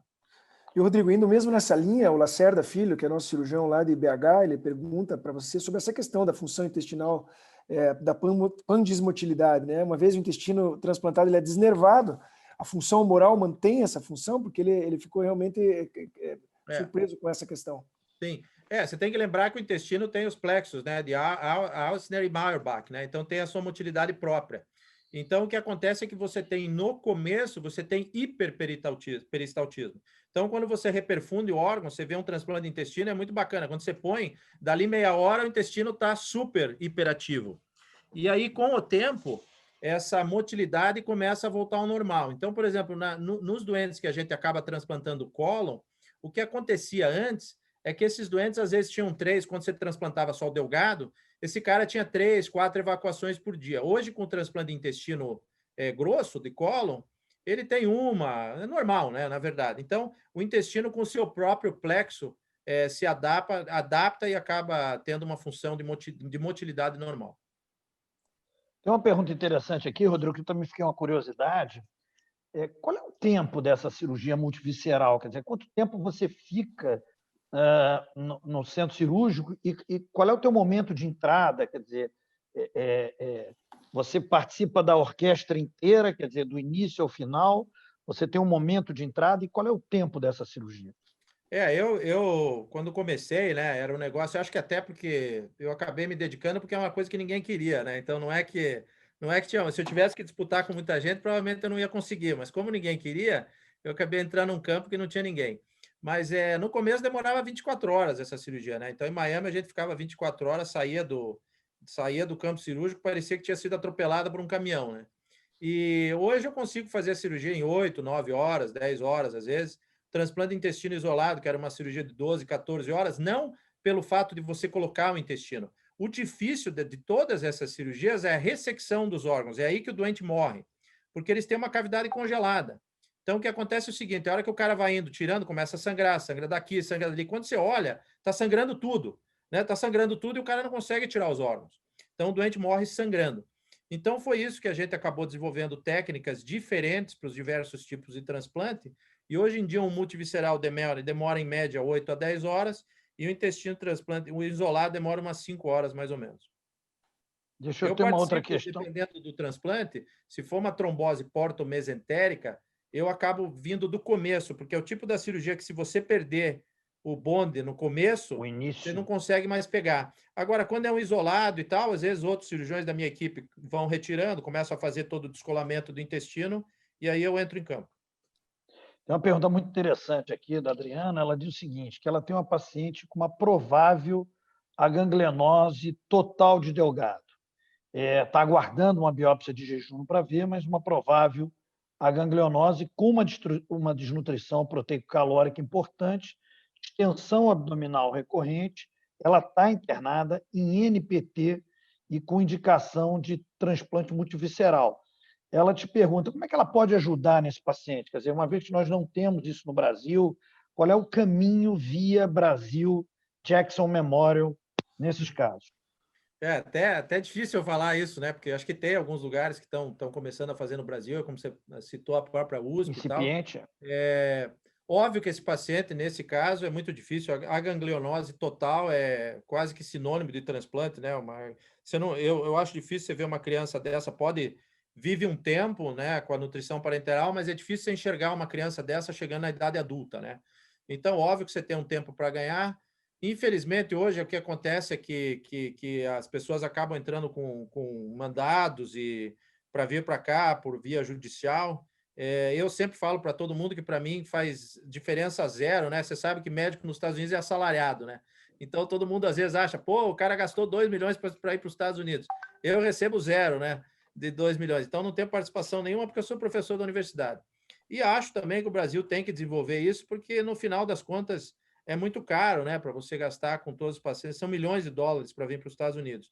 Então, hoje em dia, até eu não sei o número de doadores, a experiência é difícil, né, porque não tem, até onde eu saiba, não tem nenhuma criança que chegou a viver 1 ano ou mais pós-transplante no Brasil. Então, eu acho que é uma coisa que ou você vai lá e traz o conhecimento, ou você vai adquirir o conhecimento que demora anos, né? E nesse intervalo não tem muita saída, né? Você tem que tentar achar um caminho para vir para cá. Hoje em dia, pelo preço, infelizmente, acaba só sendo por meio de judicial, ou alguns pacientes vieram até as seguradoras, acabaram pagando, pacientes adultos acabaram vindo para cá pela seguradora mesmo, que acaba às vezes ficando mais caro, né? O paciente fica 2, 3, 4 anos internado, ele quer acabar com aquela hemorragia, né? De deixar o paciente internado. Nós tivemos um caso no Copa, a gente nunca deve dizer nome, obviamente, não haverá sobrenome, mas uma coincidência do destino. Teu xará, Rodrigo, paciente que certamente teria uma indicação de um transplante, viveu conosco anos e consumiu, eu posso dizer isso, até como chefe de serviço, consumiu a emoção de todos nós que convivemos com ele naqueles anos todos, né? Os meus assistentes, Leonardo, que viveram diretamente o dia a dia com ele, é um consumo de emoção e de energia muito grande. Sim. Então, assim, eu te parabenizo muito nesse sentido. E acho que concordo com você, e como membro da FBG, como membro do GDIB, eu vou lutar muito para que os serviços brasileiros despontem e te utilizem como uma ponte de curva de aprendizado para a gente desenvolver o transplante de intestino no Brasil. Eu tenho uma questão aqui do Marcelo N., nosso querido colega aqui do Rio de Janeiro, um cirurgião brilhante, que ele diz, Rodrigo, primeiro ele te parabeniza por uma palestra sensacional, e existem dezenas de elogios aqui para você sobre a palestra, e ele pergunta qual é o teu volume de transplante multivisceral e intestinal isolado, né, por ano. Multivisceral e intestinal por ano. A gente faz aqui em torno de 20, o meu centro faz em torno de 20 transplantes entre multivisceral e isolado. A gente já chegou a fazer 70% de transplantes multiviscerais, 80% multivisceral e 20% isolado. Hoje, o que está acontecendo é que, felizmente, né, eu digo felizmente, a gente está conseguindo fazer um pouco mais transplante isolado, porque os pacientes acabam vindo, né, começam a escutar que tem essa saída, o resultado melhorou, né? Eu lembro quando eu cheguei em Miami, não vou brincar com vocês porque é uma coisa muito ruim, né? Eu cheguei aqui em 2013 e uma das coisas que me chamou a atenção, até todo mundo disse que eu estava louco, né, de voltar para Miami, eu peguei o resultado do transplante intestinal e a sobrevida de um ano era 23%. Então, quando eu ia falar ou com a Maria Abreu ou com a Patty Byers, não sei o que, elas olharam para mim e falaram, pô, você está louco, deixa o cara morrer. E aí, depois de 2 anos, essas pessoas começaram a olhar e falar assim, pô, esse troço funciona, né? E hoje, tanto que a Patty, que era cirurgiã, que era basicamente inimiga do transplante, faz parte da minha equipe. Você vê que uma coisa interessante, uma pessoa que mudou de odiar o transplante para hoje falar, pô, tem vários dos meus pacientes que eu quero mandar. E isso está mudando esse paradigma, né? Então, as pessoas estão mandando mais para o isolado, a indicação aumentou, né? Tumores neuroendócrinos, essas tromboses, catástrofes. Mas, obviamente, que você tem que oferecer um resultado que o médico, na maioria das vezes, o gastroenterologista ou o oncologista, se sinta confortável a mandar o doente para você. Ou se ele fala, não, deixa aqui que ainda é melhor, né? E com relação ao treinamento, eu posso dizer tranquilamente, acho que todo mundo que me conhece, né? Desde Indiana, eu já recebi mais de 200 pessoas aqui, desde Indiana, Miami, né? Agora com o Covid, infelizmente, foi muito ruim. Mas toda vez que você chega aqui, que eu estou fazendo um transplante aqui no Jackson, tem 5, 6 estudantes brasileiros, médicos. Então, quero dizer para todos vocês também que não estão só no abertas. intestino, mas o que precisar em transplante, as nossas portas vão estar sempre abertas para o Brasil.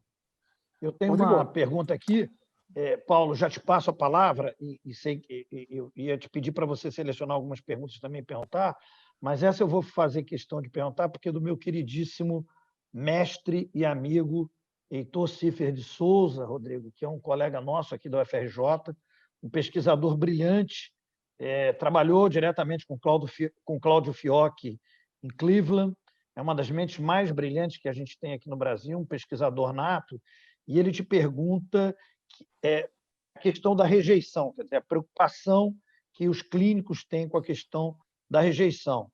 E quais têm sido os cuidados que vocês tomam aí nos seus transplantes em relação à preocupação com a microbiota? Muito boa pergunta. Bom, primeiro vamos à rejeição, né? Então, vamos dizer assim, acho que muito do que era chamado de rejeição, até por ignorância nossa, né?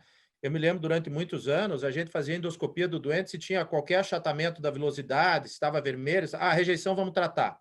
Né? Então, hoje você sabe que tem processos inflamatórios intrínsecos do intestino que são até saudáveis, né? Que você espera um pouco que o negócio vai se ajeitar. Então, primeiro que você já não ataca, às vezes, de cara, você tem um tempo para afastar outras causas de rejeição.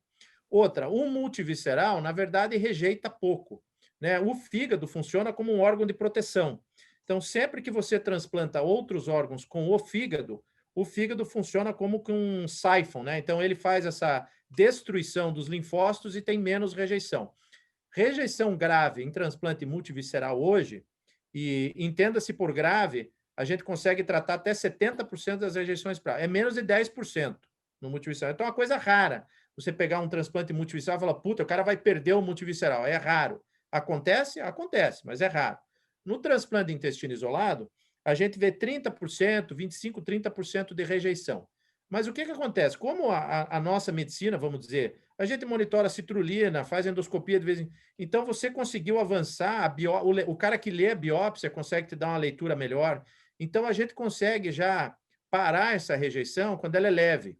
Hoje tem drogas melhores, né? Hoje a gente tem vidolizumab, tem um número de imunobiológico que a gente não tinha 10 anos atrás. Então, a gente consegue bloquear essa rejeição de ela chegar à severa. Pior das hipóteses, rejeição severa. Aí é que vem um pouco do bom senso do cirurgião. Eu já fiz isso algumas vezes. Pega um transplantado de intestino isolado, rejeição severa, o cara ficou doente, você tem dois caminhos. Ou você dá mais remédio para ele, corticoide, hemoglobina, ou você tira o intestino. Então, você tem que ter bom senso e falar, não deu. Tira o intestino, espero 3 a 4 meses e retransplanta o cidadão. Tiro ele de imunossupressão, ele se recupera da infecção. Muitas vezes eu acho que o cirurgião peca porque continua insistindo que aquilo tem que dar certo, né? Então, você tem que baixar a cabeça e falar, não deu, vou tirar o intestino e te retransplanto daqui a um tempo. Em relação ao microbioma, é um negócio muito interessante, a gente tem olhado isso, na verdade, já tem alguns trabalhos. Eu sou muito a favor, mesmo até se brincou, Antônio, o cara falou da macarronada do menino lá, você pode ver que a primeira refeição do moleque já foi uma carne com macarrão, né? Se você for ler sobre transplante de intestino, não é assim ao redor do mundo. Começa com uma dieta de Vivonex, daí evolui para isso, evolui para aquilo. Eu tento reconstituir a flora intestinal. Tanto que quando eu tiro o intestino do doador, tem muitos centros que fazem um esvaziamento com iodo, com não sei o quê. Eu deixo a flora intacta, porque eu acho que essa disruptura da flora intestinal, quando você começa a ver C. diff, começa a ver CMV, todas essas bactérias pró-inflamatórias, elas podem levar à rejeição. Por quê? Porque ela desperta o sistema imunológico. Então, nada impede de você monitorar o risco aumentado de rejeição, e alguns trabalhos já falam isso, pela uma mudança da flora intestinal. É um fator, às vezes, precursor. Você vê a flora mudar e logo depois você vê a rejeição. Perfeito. Até para te dizer uma coisa muito interessante, antes de passar a palavra para o Paulo, o Heitor Ciffer Souza, é nosso pesquisador do IDOR. Então, assim, acho que é muito interessante, ele é um profundo conhecedor de microbiota, que vocês dois troquem aí contatos e saiam pesquisas nessa linha de microbiota e transplante intestinal, porque eu acho que vai ser muito proveitoso. Muito bom. Paulinho, você aí. Não, eu quero fazer uma pergunta aí, talvez comentário com isso que ele fez. Rodrigo, me chamou a atenção quando você apresentou também que listar precocemente esses doentes, eu acho que ajuda muito na sobrevida também, né? A gente percebe os avanços que tiveram, não só na doença inflamatória intestinal, né? A gente tem a Egidi participando dessa palestra, tudo, mas a gente vê os biológicos e assim, a gente está começando a tratar diferente e mais precoce. A gente teve também aí a aprovação do teduglutide, né? O análogo de LP2, que tem mantido esses pacientes mais, vamos dizer, de forma mais adequada, sem muita necessidade de NPT ao longo do tempo. Você acha que isso colaborou também para você pegar um doente melhor para você tratar? Você sabe que sim, Paulo. Um dos fatores que acaba, não sei no Brasil, mas aqui para nós o teduglutide é um preço absurdo, né? Aqui então também. É um negócio que acaba limitando, às vezes, mesmo nos Estados Unidos, que você pode falar, nos Estados Unidos tem tudo, não tem, né? O Jackson é o maior hospital público do país, né? Então atende desde o indigente até o... Infelizmente não é acessível, mas obviamente que a gente conseguiu, na reabilitação, pegar esses pacientes, e aí você faz aquela combinação, né? Da cirurgia e o teduglutide. Então você tem um cara que está lá 50% a 60% já fora da nutrição parenteral, e aí com essa combinação você tira. Algumas coisas que são complicadas. No momento que você para o teduglutide, o cara reduz a mucosa e volta a precisar de nutrição. Então é um negócio prolongado. Mas é possível e acho que é um fator colaborador. Então, eu acho que se você usa dessas armas aí que a gente tem hoje e não vê um resultado que vai tirar o doente dessa nutrição parenteral, eu acho que o transplante hoje, com o resultado que a gente tem, é uma coisa para se adicionar, entendeu? Eu acho que hoje tem muito essa guerra de... Eu já tive muito cirurgião, né? O Gás falando para mim assim, o dia que eu te mandar um paciente é porque eu falhei como médico. Pô, não existe isso, né? Existe, é que nem você falar, se o cara morrer de cirrose é porque eu falei que... Não, o cara tem cirrose, precisa de um transplante hepático. Então, eu acho que vai ter muito essa combinação, até pelo que a gastroenterologia, principalmente a doença inflamatória, aprendeu com os imunobiológicos. Eu acho que essa doença vai se tornar, esse controle do paciente transplantado vai se tornar multidisciplinar, entendeu? Porque nesse campo, talvez o gastro do IBD tenha muito a acrescentar na manutenção do doente, entendeu? Então, eu acho que está faltando essa conexão no mundo inteiro, né? Entre o transplante e a gastroenterologia. Você tem alguma experiência com ustekinumab ou você tem utilizado somente o vedolizumab? Não, eu tenho usado o vedolizumab. Eu procuro, assim, vamos dizer, o vedolizumab é uma coisa que a gente começou há 2 anos e meio atrás. Então, como a coisa está andando bem, eu falei, não vou mudar porque eu estou ganhando, né? Está fazendo o que precisa. Alfa 4, beta 7, muito seletivo, né? Isso. Não é 100%, né, Antônio Carlos? Não é um negócio que eu vou te dizer, viu minha sobrevida lá. Mas, mesmo para doença crônica, você pega 5, 6 anos o cara, e é a pessoa que está com o enxerto funcionando, não está em nutrição, mas eu acho, viu, Rodrigo, a gente conversou, acho que você até andou usando anti-TNF nos primórdios aí, né, antigamente, né, para fazer isso, né? Outra coisa, Paulo, que eu te falar, interessante da tua observação, uma das coisas que eu estou querendo fazer é usar o teduglutide no pós-rejeição. Então, é o cara que teve uma rejeição, estou com a velocidade pequena, e eu preciso voltar a ter nutrição, tirar ele da nutrição parenteral de novo. Então, eu quero usar, não tenho autorização ainda, mas é uma coisa que eu estou pensando em usar como resgate depois, combinar o vedolizumab com o teduglutide para voltar à autonomia enteral. Aproveitando aqui, eu sei que você tem transplante daqui a pouco, tem que entrar fica tranquilo, em sala, e a gente ainda tem quase 200 pessoas te assistindo aqui, já estamos com quase 30 minutos de bate-bola, o que é maravilhoso, né? Ter uma oportunidade como essa. O Lúcio Pacheco, que é responsável pelos nossos transplantes, tem transplantado meus pacientes no Copa, no Quinta, no Glória, está perguntando quantos centros americanos fazem multivisceral. Olha, para te falar a verdade, multivisceral mesmo deve ter sobrado uns 3 ou 4 centros. A maioria, até porque existe hoje em dia, o que que acontece? Existe uma dificuldade de treinar a nova geração, né? Porque o que que acontece? Tem muito centro que faz 1 ou 2 por ano, e aí o resultado é ruim. E aí fica aquele ciclo Curva de vicioso. aprendizado fica... Não funciona, aí não tem ninguém para fazer. Então, eu tenho muito medo que a gente vai perder uma grande oportunidade. Esse é o meu maior medo, na verdade, né? Que a gente vai perder. Eu, graças a Deus, consegui, o Thiago hoje faz, eu consegui treinar algumas pessoas que estão fazendo, né? Que foram para os seus centros, abriram. Mas o meu maior medo é que a gente deixe de usar essa. Eu acho que é um milagre quase da cirurgia, né? Para resgatar e esquecer um pouco só do intestino, né? Como eu mostrei para vocês, é uma cirurgia de resgate. Então, o meu medo é que a gente acabe perdendo essa oportunidade de usar o multivisceral para ajudar milhares de pessoas, né? Não só aqueles que têm intestino curto. Tem muita gente aqui me perguntando sobre o caso do Estadão. Você quer comentar rapidamente sobre essa criança que viveu 9 anos no Então, Hospital Brasileiro e foi para aí? o ministro, como você falou, né, Antônio Carlos, eu, como recebo toda essa criançada aqui do Brasil e todas as americanas, né, todas essas pessoas passam a fazer parte da família da gente, né, porque são doentes que chegam aqui, eu falo a língua deles, então a gente acaba sendo a referência de família, de tudo. E a gente chama ele de Vini, eu às vezes brinco, eu chamo ele de Ronaldinho até, né?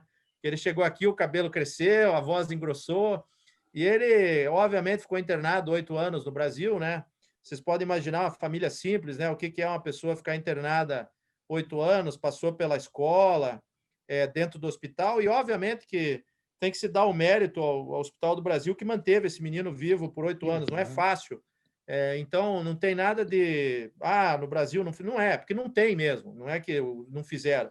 Eu acho O que tem Brasil uma foi grande... vitorioso com ele naquilo que podia fazer. tem um grande mérito em mantê-lo vivo durante 8 anos e prestar toda essa assistência, que talvez o Brasil seja um dos únicos países que uma pessoa pode passar 8 anos assim no hospital. E aí ele chegou aqui, ele tinha uma atrofia muscular, faz 1 ano e meio que ele chegou aqui, ele desenvolveu, ele teve uns problemas no joelho e ele não andava, né? E eu falei para ele, eu sempre brincava com ele, eu falava, se você não andar, eu não vou te transplantar, porque você ficando na cama, água parada cria mosquito. Né? E a gente botou ele num programa super intenso de reabilitação muscular, e alguns meses atrás ele se levantou e começou a dar uns passos e tal, e aí eu falei para ele, você cumpriu a tua parte, agora eu vou cumprir a minha, né? Então agora você merece que a gente tire você da nutrição. E a gente colocou ele na lista, demorou acho que 2 meses e meio por aí, achamos um doador compatível, ele está transplantado. Como vocês viram aí a reportagem, né? A família dele, mérito gigantesco da mãe, né? Que imagina atravessar o mundo para salvar o filho, né? No final, ou com a esperança de salvar o filho, né? Ninguém salva ninguém, né? Quem salva é Deus, mas pelo menos com essa esperança de salvar o filho, né? E claro que ele ainda tem uma jornada pela frente, né? Quer sair do hospital, quer voltar, ir para a escola, ter isso. Mas eu vou te dizer para você que não tem o que pague essa recompensa nossa, né? De olhar no olho desse menino e saber que ele tem uma nova chance, né? Daqui para frente, a gente fez a nossa parte e eu espero que ele vá bem. O Paulo estava falando aí do teu chefe em Curitiba, né? E ele comenta aqui com muito orgulho que você não é bom só tecnicamente, você é uma grande pessoa, é uma pessoa humana diferenciada. E quando a gente escuta isso de chefe, é porque é verdade, né? Então, para te parabenizar aí. E nessa linha do garoto brasileiro, tem uma pergunta aqui do Rinaldo Periar, que é nosso coloproctologista, um excelente cirurgião aqui do Rio de Janeiro.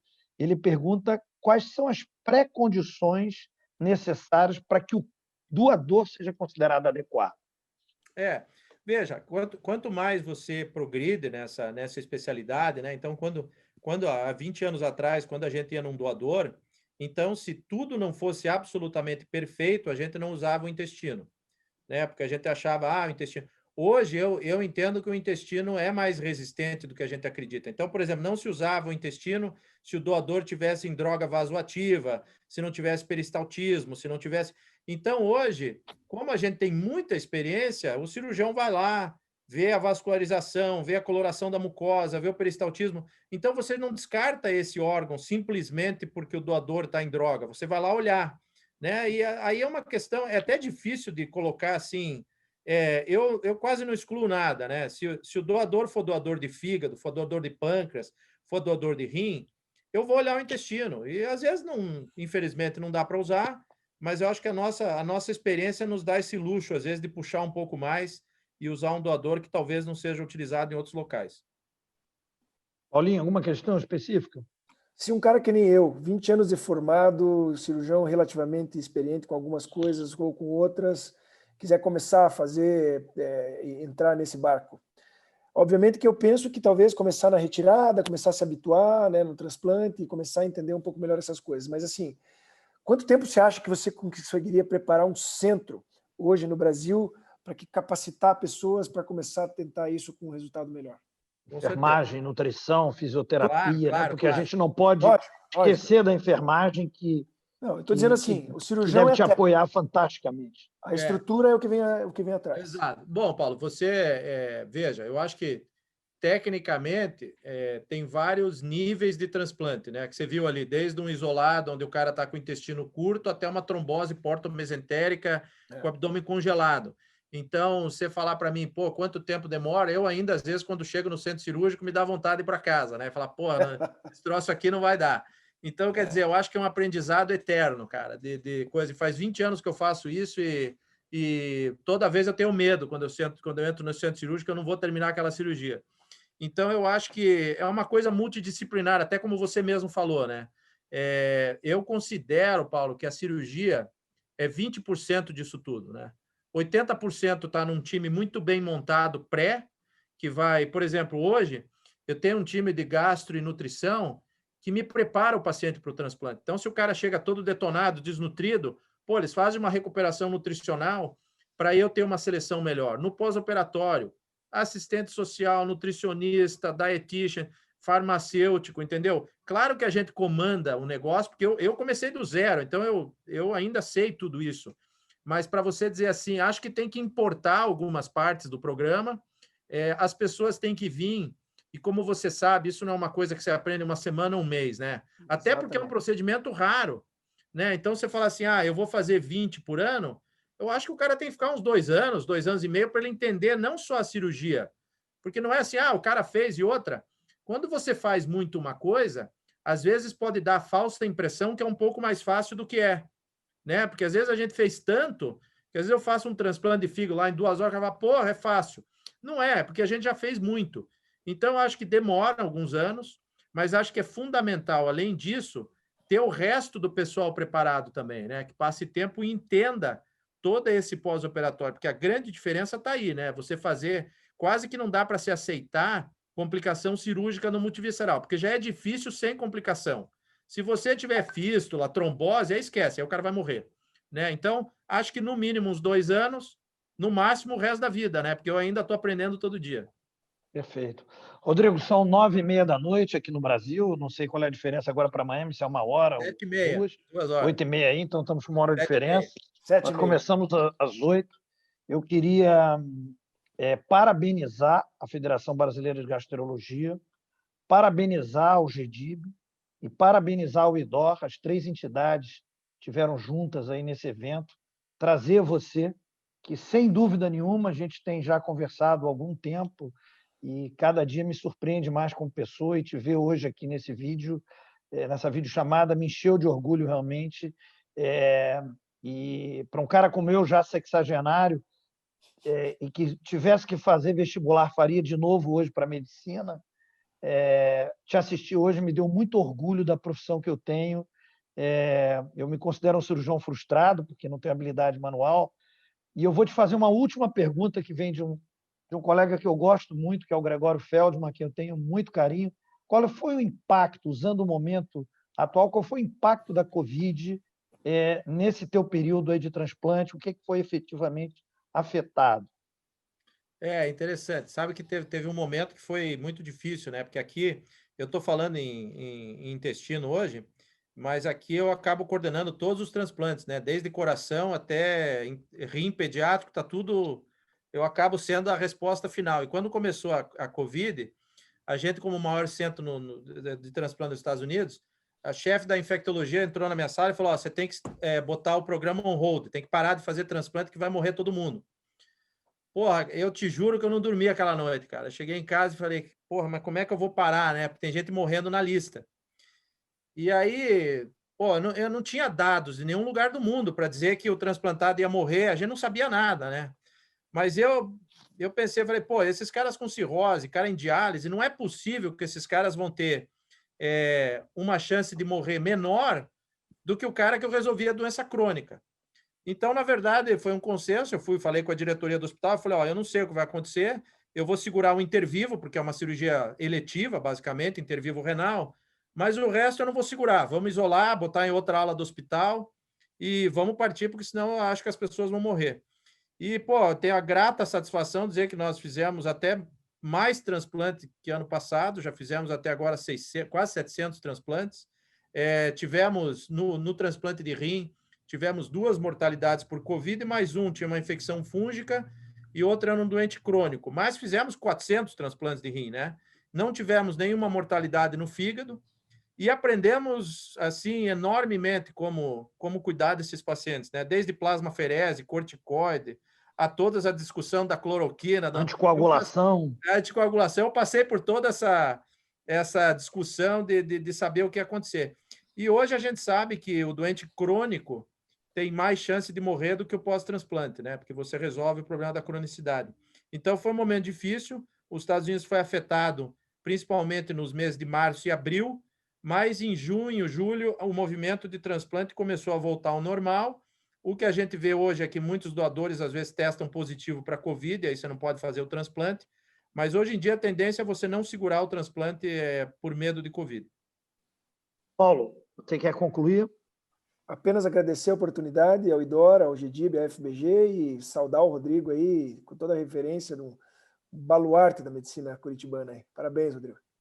Obrigado a vocês aí por me aguentarem por 1h30. Foi absolutamente fantástico. Chefe, né?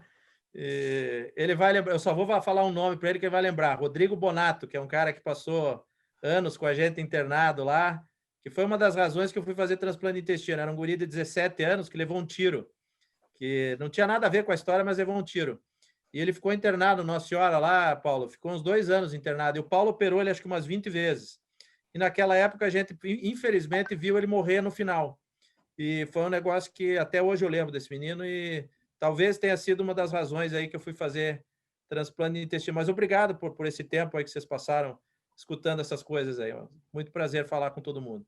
Rodrigo, para fechar, um grande orgulho estar com você, do fundo do coração. Foi uma noite extremamente proveitosa, o número de elogios aqui na lista é gigantesco, todos muito orgulhosos com você e um bom transplante hoje à noite aí. Tudo de bom para você. Obrigado, prazer, hein? Espero. Valeu, Paulo, saudade de você, tudo de bom. Grande abraço a todos. Obrigado. Grande abraço a todos. Tchau, Paulo, abração. Valeu, tchau, tchau. Obrigado.